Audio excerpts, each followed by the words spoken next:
എന്നെ കേൾക്കുന്ന എല്ലാ പ്രിയപ്പെട്ടവർക്കും കർത്താവായ യേശു ക്രിസ്തുവിൻ്റെ നാമത്തിൽ സ്നേഹവന്ദനം. എൻ്റെ പേര് ഐസക് മത്തായി. ഉൽപ്പത്തി പുസ്തകം 4-ാം അധ്യായം അതിൻ്റെ 10-ാം വാക്യം. അപ്പോൾ യഹോവ നീ ചെയ്തത് എന്ത്? നിന്റെ അനുജൻ്റെ രക്തത്തിൻ്റെ ശബ്ദം ഭൂമിയിൽ നിന്ന് എന്നോട് നിലവിളിക്കുന്നു. സ്തോത്രം. ഈ കൊലപാതകത്തിൻ്റെ പിന്നിലുള്ള ചരിത്ര പശ്ചാത്തലം നമുക്കെല്ലാവർക്കും അറിയാം. ആദം ഹവ്വ ദമ്പതിമാർ പാപം ചെയ്തതിൻ്റെ ഫലമായി ഏദനിൽ നിന്ന് പുറത്താക്കപ്പെട്ടു. ആദം തൻ്റെ ഭാര്യയായ ഹവ്വയുമായി സംഗമിച്ച് അവൾ ഗർഭം ധരിച്ചൊരു പുത്രനെ പ്രസവിച്ചു. ഹവ്വ അവന് കായീൻ എന്ന് പേരിട്ടു. അവൾ വീണ്ടും ഗർഭം ധരിച്ച് മറ്റൊരു പുത്രനെ പ്രസവിച്ചു. അവൾ അവന് ഹാബേൽ എന്ന് പേരിട്ടു. കുട്ടികൾ വളർന്ന് വലുതായപ്പോൾ കായീൻ കൃഷിക്കാരനും ഹാബേൽ ആട്ടിടനുമായി തീർന്നു. കുറേ കാലം കഴിഞ്ഞ് കായീൻ തൻ്റെ നിലത്തിലെ വിളവിൻ്റെ ഒരംശം ദൈവത്തിന് വഴിപാടായി കൊണ്ടുവന്നു. ഹാബേലും തൻ്റെ ആട്ടിൻകൂട്ടത്തിലെ കടിഞ്ഞൂലുകളിൽ നിന്ന് നല്ല ഒന്നിനെ ദൈവത്തിന് വഴിപാടായി കൊണ്ടുവന്നു. യഹോവ ഹാബേലിലും അവൻ്റെ വഴിപാടിലും പ്രസാദിച്ചു. ദൈവം കായനിലും അവൻ്റെ വഴിപാടിലും പ്രസാദിച്ചില്ല. കായൻ്റെ മോഹം വാടി. ഒരുപക്ഷെ നാം ചിന്തിച്ചേക്കാം, കായൻ പച്ചക്കറി വഴിപാടായി കഴിച്ചതുകൊണ്ടായിരിക്കാം എന്ന്. എന്നാൽ അങ്ങനെയല്ല. കായൻ്റെ മനസ്സ് ശരിയായിരുന്നില്ല. സ്വന്തം സഹോദരനെ ദൈവം പ്രസാദിച്ചെന്നറിഞ്ഞപ്പോൾ കായന് ദൈവത്തോട് കോപം, അനുജനോട് പക. അനുജന്റെ ഉയർച്ചയിൽ, അനുജന്റെ ദൈവാനുഗ്രഹത്തിൽ ജ്യേഷ്ഠൻ അസൂയ. വഴിപാടും നേർച്ചയും കഴിക്കാൻ പോകുന്നവർ അറിഞ്ഞിരിക്കേണ്ട ഒരു സന്ദേശം ഇവിടെയുണ്ട്. മനസ്സിൽ ആരോടെങ്കിലും പിണക്കവും അസൂയയും ഉണ്ടെങ്കിൽ അത് മനസ്സിൽ വെച്ചുകൊണ്ട് പ്രാർത്ഥിക്കുവാനും വഴിപാട് കഴിക്കുവാനും പോയാൽ അതിൽ ദൈവം പ്രസാദിക്കുകയില്ല. ദൈവം കായനോട് ചോദിക്കുന്നു, നീ കോപിക്കുന്നതെന്ത്? നീ നല്ലത് ചെയ്തിരുന്നെങ്കിൽ ഞാൻ നിന്നിൽ പ്രസാദിക്കുകയില്ലയോ? നീ നന്മ ചെയ്യാത്തതിനാൽ പാപം നിന്റെ വാതിക്കൽ കിടക്കുന്നു. ശ്രദ്ധിക്കുക, നന്മ ചെയ്യാത്തത് കൊണ്ട് പാപം നിന്റെ വാതിക്കൽ കിടക്കുന്നു. അതിൻ്റെ ആഗ്രഹം നിന്നോടാകുന്നു. നീ അതിനെ കീഴടക്കണം. ദൈവം കായനോട് പറയുകയാണ്, നീ അതിനെ കീഴടക്കണം. നമ്മുടെ ജീവിതത്തിലേക്ക് ഒന്ന് തിരിഞ്ഞു നോക്കുമ്പോൾ കായനെപ്പോലെ നമുക്ക് എന്തെങ്കിലും സ്വന്തമായി ഈ ലോകത്തിൽ ഉണ്ടെന്ന് അഭിമാനിക്കുവാനുണ്ടെങ്കിൽ അത് നമ്മുടെ പാപം മാത്രമാണ്. കാരണം നാം ഈ ലോകത്ത് നിന്ന് മാറ്റപ്പെടുമ്പോൾ ഒന്നും കൊണ്ടുപോകത്തില്ല, ഒന്നും തന്നും വിടുകത്തില്ല. നഗ്നനായി വന്നു, നഗ്നനായി തന്നെ തിരികെ പോകും. കെട്ടുതാലി വരെയും മക്കൾ തന്നുവിടുകയില്ല. കർത്താവിൻ്റെ 1000 ആണ്ട് വാഴ്ചയ്ക്ക് ശേഷം ഒരു അന്തിമ ന്യായവിധിയുണ്ട്. വെള്ളസിംഹാസനത്തിൻ്റെ മുന്നിൽ നിൽക്കുമ്പോൾ നീ എത്രയുണ്ടാക്കി, എന്ത് നേടി എന്ന് ചോദിക്കത്തില്ല അവിടെ. എന്നാൽ എത്ര പാപം ചെയ്തു എന്ന് നോക്കി അതനുസരിച്ചാണ് ശിക്ഷാവിധി ഉണ്ടാകുന്നത്. കായനെ പോലെ നമ്മുടെ വാതിക്കൽ പാപം കിടക്കുന്നുണ്ട്. ഏത് നിമിഷവും അത് നമ്മുടെ ഹൃദയത്തിൽ കയറിക്കൂടും. കാരണം നമ്മുടെ ആഗ്രഹം അതിനോടാകുന്നു. പാപം കായൻ്റെ ഉള്ളിൽ കയറി കൂടിയപ്പോൾ സ്വന്തം അനുജനെ വകവരുത്തുവാൻ വളരെ സ്നേഹത്തോടെ തൻ്റെ കൃഷിസ്ഥലമായ വയലിലേക്ക് കൂട്ടിക്കൊണ്ടുപോയി അവിടെ വെച്ച് ഹാബേലിനെ അടിച്ചു കൊലപ്പെടുത്തിയെന്ന് നാം തിരുവചനത്തിൽ കാണുന്നു. ദൈവം കായനോട് ചോദിക്കുന്നു, നിന്റെ അനുജനായ ഹാബേൽ എവിടെ? അനുജനെ കാത്തു സൂക്ഷിക്കേണ്ട ജ്യേഷ്ഠന്റെ മറുപടി, എനിക്കറിഞ്ഞുകൂടാ. ഞാൻ എൻ്റെ അനുജന്റെ കാവൽക്കാരനോ? സ്വന്തം രക്തത്തിൽ പിറന്ന അനുജനെ കൊലപ്പെടുത്തിയതിനു ശേഷം സർവവും അറിയുന്ന ദൈവത്തോട് മറുതലിക്കുന്ന സ്വഭാവം ദൈവത്തെ മറച്ചു പിടിക്കുന്ന സ്വഭാവം. പാപം ഉള്ളിൽ കയറി കൂടുമ്പോൾ നമ്മുടെ രക്തത്തിൻ്റെ രക്തമായ സഹോദരനെ വകവരുത്തുന്നു. ശേഷം മറച്ചു വയ്ക്കുന്ന കഠിന മനസ്സ്.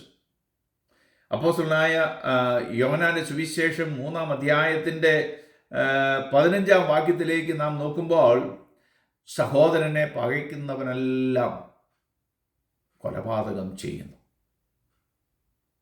കുത്തിക്കൊല്ലണമെന്നില്ല, പകച്ചാൽ മതി, മനസ്സിൽ ചിന്തിച്ചാൽ മതി. നമുക്കെല്ലാവർക്കും അറിയാം, ഒരു കൊലപാതകി സ്വർഗത്തിന് യോഗ്യനല്ല എന്ന്. സഹോദരനെ വെറുക്കുന്നവൻ സ്വർഗരാജ്യം അവകാശമാക്കുകയില്ലെന്ന് മാത്രമല്ല, ശിക്ഷാവിധിക്ക് യോഗ്യനാണ്. ഇനി നമ്മുടെ ജീവിതത്തിലേക്കൊന്ന് തിരിഞ്ഞു നോക്കുക. ഇന്ന് നമ്മുടെ സഹോദരങ്ങളോട് നമ്മുടെ ആറ്റിറ്റ്യൂഡ് എന്താണ്? അവൻ എന്നിലും വലിയവൻ ആകരുത് എന്ന ചിന്തയാണോ? എങ്കിൽ മനസ്സ് പുതുക്കി രൂപാന്തരപ്പെടുക, അല്ലെങ്കിൽ അനുഗ്രഹിക്കപ്പെടത്തില്ല. കായന്റെ പ്രവൃത്തിയിലേക്ക് തിരിഞ്ഞു നോക്കുമ്പോൾ ആദ്യം അവൻ ദൈവത്തോട് കോപിച്ചു. ആ കോപം കായനെ അനുജന്റെ കൊലപാതകത്തിലേക്ക് നയിച്ചു. കാരണം അനുജൻ കഴിച്ച നേർച്ചയിൽ ദൈവം പ്രസാദിച്ചതായിരുന്നു. സഹോദരങ്ങളുടെ വളർച്ചയിൽ, നന്മയിൽ, ഉയർച്ചയിൽ സന്തോഷിക്കുവാൻ കഴിയുന്നില്ലെങ്കിൽ നമ്മുടെ ശരീരത്തിൽ കൂടി ഒഴുകുന്ന രക്തം പകയുടെയും ദുഷ്ടതയുടെയും കോപത്തിൻ്റെയും അസൂയയുടെയും കൊലപാതകത്തിൻ്റെയും സ്വഭാവമുള്ള രക്തമാണ്. അതായത് കായൻ്റെ ശരീരത്തിൽ കൂടി ഒഴുകിയ അതേ സ്വഭാവമുള്ള രക്തം തന്നെ. ഈ രക്തത്തെ മാറ്റി ആത്മാവിൻ്റെ ഫലങ്ങൾ ഉള്ള കർത്താവിൻ്റെ രക്തമുള്ളവരായി തീരുക. അതായത് സ്നേഹം, സന്തോഷം, സമാധാനം, ദീർഘക്ഷമ, ദയ, പരോപകാരം, വിശ്വസ്തത, സൗമ്യത, ആത്മനിയന്ത്രണം ഉള്ളവരായി മനസ്സ് പുതുക്കി രൂപാന്തരപ്പെടുക. വായിച്ച വാക്യത്തിലേക്ക് ഒന്നുകൂടി നമുക്ക് തിരിച്ചു വരാം. ഉൽപ്പത്തി പുസ്തകം 4:10. അപ്പോൾ യഹോവ, നീ ചെയ്തത് എന്ത്? നിന്റെ അനുജന്റെ രക്തത്തിൻ്റെ ശബ്ദം ഭൂമിയിൽ നിന്ന് എന്നോട് നിലവിളിക്കുന്നു. നാം കായനെ കുറിച്ച് ചിന്തിച്ചു. കായന്റെ രക്തം പകയുടെയും ദുഷ്ടതയുടെയും കോപത്തിൻ്റെയും അസൂയയുടെയും കൊലപാതകത്തിൻ്റെയും രക്തമാണെന്ന്. ആബേലിന്റെ രക്തം ഭൂമിയിൽ നിന്ന് നിലവിളിക്കുന്നു. എന്തിനു വേണ്ടി നിലവിളിക്കുന്നു? ആബേലിന്റെ രക്തം ഗുണകരമായ രക്തമാണ്. എന്നാൽ പ്രതികാരത്തിന് വേണ്ടി നിലവിളിക്കുന്നു. ദൈവമേ, എൻ്റെ സഹോദരൻ എന്നെ കൊന്നു, അവനെ ന്യായം വിധിക്കണം. ആബേൽ ഇവിടെ ക്രൈം ഫോർ വെഞ്ചൻസ്. അപ്പോസ്തലനായ യോഹന്നാന് വെളിപ്പാട് കിട്ടുമ്പോൾ ഇങ്ങനെയുള്ളവരുടെ ആത്മാക്കൾ റെസ്റ്റ്ലെസ്സായി കരയുന്നതായിട്ടാണ് നാം കാണുന്നത്. വെളിപ്പാട് പുസ്തകം 6-ാം അധ്യായത്തിൻ്റെ 9 മുതൽ 11 വാക്യങ്ങൾ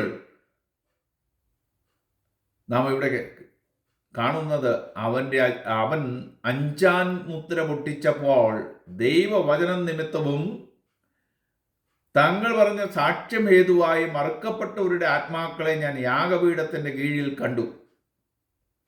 വിശുദ്ധനും സത്യവാനുമായ നാഥ, ഭൂമിയിൽ വസിക്കുന്നവരോട് ഞങ്ങളുടെ രക്തത്തെക്കുറിച്ച് നീ എത്രത്തോളം ന്യായവിധിയും പ്രതികാരവും നടത്താതിരിക്കും എന്നവർ ഉറക്കെ നിലവിളിച്ചു. അപ്പോൾ അവരിൽ ഓരോരുത്തരും വെള്ള നിലയങ്കി കൊടുത്തു. അവരെപ്പോലെ കൊല്ലപ്പെടുവാനിരിക്കുന്ന സഹോദരന്മാർ വന്ന് തികയോളം അല്പകാലം കൂടെ സ്വസ്ഥമായി പാർക്കണമെന്ന് അവർക്ക് അരുളപ്പാടുണ്ടായി. നോക്കുക, 5-ാം മുദ്ര പൊട്ടിച്ചപ്പോൾ ക്രിസ്തുവിന് വേണ്ടി ദൈവനാമം നിമിത്തം രക്തസാക്ഷി മരണം മരിച്ചവരുടെയും ദൈവമുമ്പാകെ നീതി പ്രവർത്തിച്ചവരുടെയും ആത്മാക്കളെയാണ് അപ്പോസ്തലനായ യോഹന്നാൻ കാണുന്നത്. ഇവരുടെ മരണം ദൈവദൃഷ്ടിയിൽ സ്വർഗത്തിലെ യാഗപീഠത്തിൽ അർപ്പിച്ച യാഗം പോലെയാണ്. ഇവരുടെ ആത്മാക്കൾ നിലവിളിക്കുന്നത് വ്യക്തിപരമായ പകരത്തിന് പകരം ചെയ്യുവാനല്ല, നീതി അന്വേഷിച്ചാണ്.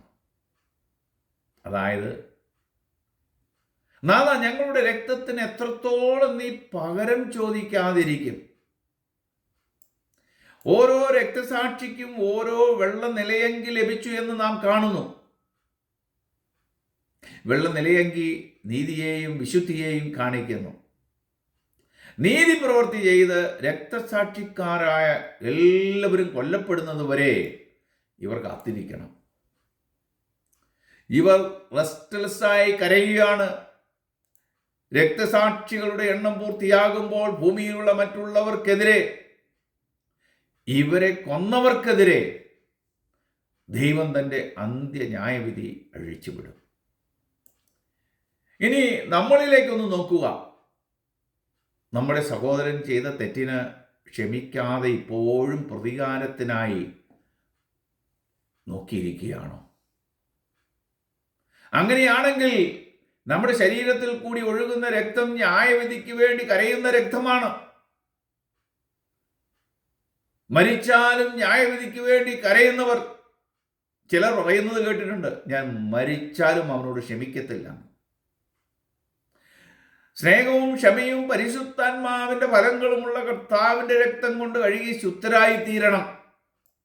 എങ്കിൽ മാത്രമേ രക്ഷ പ്രാപിക്കത്തുള്ളൂ. മറ്റൊരുവിൻ്റെ രക്തത്തെക്കുറിച്ച് നോക്കുമ്പോൾ കൂടെ നടന്നിട്ട് ഒറ്റിക്കൊടുക്കുന്ന ദ്രവ്യാഗ്രഹമുള്ള ഒരു രക്തത്തെ കാണുവാൻ കഴിയും നമുക്ക്. മത്തായിയുടെ സുവിശേഷം 27-ാം അധ്യായത്തിൻ്റെ 3-4 വാക്യങ്ങൾ. അങ്ങനെ ശിക്ഷയ്ക്ക് വിധിച്ചുവെന്ന് അവനെ ഒറ്റിക്കൊടുത്ത യൂദ കണ്ട് അനുതപിച്ച് ആ 30 വെള്ളിക്കാശ് മഹാപുരോഹിതന്മാരുടെയും മൂപ്പന്മാരുടെയും അടുക്കൽ മടക്കിക്കൊണ്ടുവന്നു. സ്തോത്രം. ഈ കാലഘട്ടത്തിൽ കാശിന് വേണ്ടി മാതാപിതാക്കന്മാരെ, സഹോദരങ്ങളെ, ഗുരുക്കന്മാരെ ഒറ്റിക്കൊടുക്കുന്ന അനേകരെ നമുക്ക് കാണുവാൻ കഴിയും. ഞാൻ കുറ്റമില്ലാത്ത രക്തത്തെ ഒറ്റിക്കൊടുത്തതിനാൽ പാപം ചെയ്തു എന്ന് പറഞ്ഞു. അതിന് ഞങ്ങൾക്കെന്ത്? നിന്നെ തന്നെ നോക്കിക്കൊള്ളുക എന്ന് അവർ പറഞ്ഞു. ഒറ്റിക്കൊടുത്തവൻ പറയുകയാണ്, ഞാൻ കുറ്റമില്ലാത്ത രക്തത്തെ കാണിച്ചു കൊടുത്തതിനാൽ പാപം ചെയ്തിരിക്കുന്നു. 3.5 വർഷക്കാലം പണസഞ്ചി തൂക്കി പിടിച്ച് യേശു കർത്താവിൻ്റെ പിന്നാലെ നടന്നവൻ്റെ സാക്ഷ്യമാണ്. യേശുവിൻ്റെ രക്തത്തിൽ ഒരു കുറ്റവും യൂദയ്ക്ക് കാണുവാൻ കഴിഞ്ഞില്ല. ഒറ്റിക്കൊടുത്ത് ലഭിച്ച പണം യൂദയ്ക്ക് അസ്വസ്ഥതയുണ്ടാക്കി കാണണം. പക്ഷേ ആ പണം തിരികെ കൊടുത്താൽ യേശുവിനെ കൊല്ലാതെ വെറുതെ വിടുമെന്ന് ഒരുപക്ഷെ യൂദ ചിന്തിച്ച് കാണണം. എങ്കിലും അവൻ്റെ മനസ്സാക്ഷിക്ക് മാറ്റമുണ്ടായില്ല. മാത്രമല്ല, പണം തിരികെ കൊടുത്തതുകൊണ്ട് യഹൂദന്മാർ യൂദയെ പുച്ഛിച്ചു. ഒരു കാര്യം നാം ഓർത്തിരിക്കണം, ചതിയന്മാരെ ആരും ബഹുമാനിക്കുകയില്ല. ഒറ്റിക്കൊടുത്തതുകൊണ്ട് യേശുവിൻ്റെ അനുയായികളും യൂദയെ നിന്ദിച്ചു. തന്നെത്താൻ നിന്ദിതനായി എന്ന് മാത്രമല്ല, നല്ല വാക്കുകൾ പറഞ്ഞ പുരോഹിതന്മാർ ഇപ്പോൾ യൂദയുടെ കൂടെയില്ല. അങ്ങനെ യൂദ പാപം ചെയ്തു എന്ന് അവന് മനസ്സിലായി. അവൻ തൻ്റെ പാപം പുരോഹിതന്മാരോടും മൂപ്പന്മാരോടും ഏറ്റു പറഞ്ഞു. എന്നാൽ അവൻ ദൈവം മുമ്പാകെ, യേശുവിൻ്റെ മുമ്പാകെ വിനയപ്പെട്ടില്ല, അനുതപിച്ചില്ല, ദൈവകരുണയ്ക്കായി വിളിച്ചപേക്ഷിച്ചില്ല, മാനസാന്തരപ്പെട്ടില്ല. യൂദയുടെ മനസ്സാക്ഷിയെക്കുറിച്ച് മഹാപുരോഹിതന്മാർക്ക് ഒരു ചിന്തയുമില്ലായിരുന്നു. അവർ അവൻ്റെ പാപത്തിൻ്റെ പങ്കാളികളായിരുന്നെങ്കിലും യൂദയെ അവർ ആശ്വസിപ്പിക്കാൻ പോലും മുതിർന്നില്ല. യൂദ തൻ്റെ സ്വന്തം ഭീകരതയിലും നിരാശയിലും പെട്ടു. ഓർത്തിരിക്കുക, പാപത്തിൻ്റെ പങ്കാളികൾ ഒരിക്കലും വിശ്വസ്ത സ്നേഹിതന്മാരായിരിക്കുകയില്ല. നിരാശയുടെ പടുകുഴിയിൽ തൻ്റെ ജീവിതം മടുത്ത യൂദ കെട്ടിത്തൂങ്ങി ചത്തു. അവൻ തലകീഴായി വീണവൻ്റെ കുടലെല്ലാം പുറത്തു ചാടി എന്ന് നാം വേദപുസ്തകത്തിൽ കാണുന്നു. എന്തൊരു ഭീകരാവസ്ഥ, എന്തൊരു മരണം! ഇനി നമ്മുടെ ജീവിതത്തിലേക്കൊന്ന് നോക്കുക. പണക്കൊതി മൂലം സ്വന്തം ഗുരുവിനെ, സ്വന്തം സഹോദരനെ ഒറ്റിക്കൊടുക്കുന്നവരാണോ? അല്പലാഭത്തിന് വേണ്ടി സ്വന്തം സഹോദരങ്ങൾക്കെതിരായി മനസ്സിൽ നിരൂപിക്കുമ്പോൾ ഓർത്തിരിക്കുക, അതിൻ്റെ നിത്താനുഭവം ഒരുപക്ഷെ യൂദയുടെ ഗതി തന്നെയായിരിക്കും. സഹോദരങ്ങൾക്ക്, കൂട്ടുവിശ്വാസികൾക്ക്, ഗുരുക്കന്മാർക്ക് എതിരായി ഒറ്റിക്കൊടുക്കുകയും പ്രവർത്തിക്കുകയും ചെയ്യുന്ന രക്തമാണോ നമ്മുടെ ശരീരത്തിൽ കൂടി ഒഴുകുന്നത് എന്ന് സ്വയം ശോധന ചെയ്യുക. തങ്ങളിലേക്ക് തന്നെ ഒന്ന് തിരിഞ്ഞു നോക്കുക. അങ്ങനെയാണെങ്കിൽ അത് മാറ്റി ഒരു കുറ്റവുമില്ലാത്ത പാപമോചനം നൽകി വീണ്ടെടുക്കുന്ന പരിശുദ്ധമായ യേശുവിൻ്റെ രക്തം കൊണ്ട് കഴുകി ശുദ്ധരായി തീരുക. എന്നാൽ കർത്താവിൻ്റെ വരവെങ്കിൽ നാം കാണപ്പെടും.